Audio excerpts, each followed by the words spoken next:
Matur yar güzelim, ezile bir düzegim.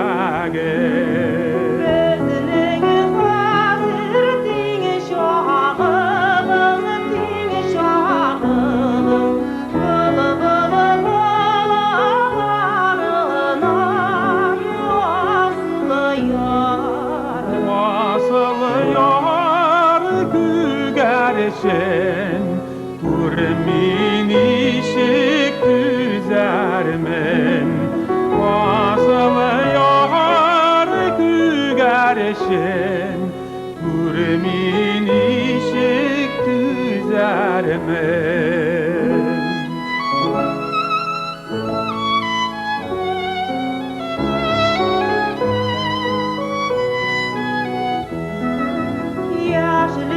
Yaşlığımızın bağımız, bağımız, güller döken şamımız, vasılı yar.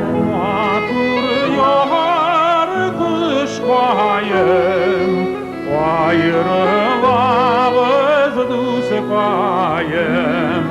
Matur yar kış bayım, ayrılağız düz bayım. Güller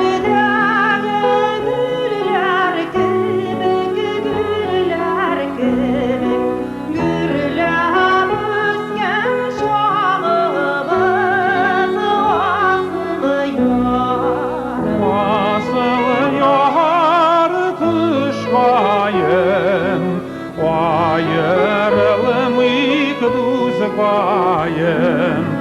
Vasılı yar kış bayım,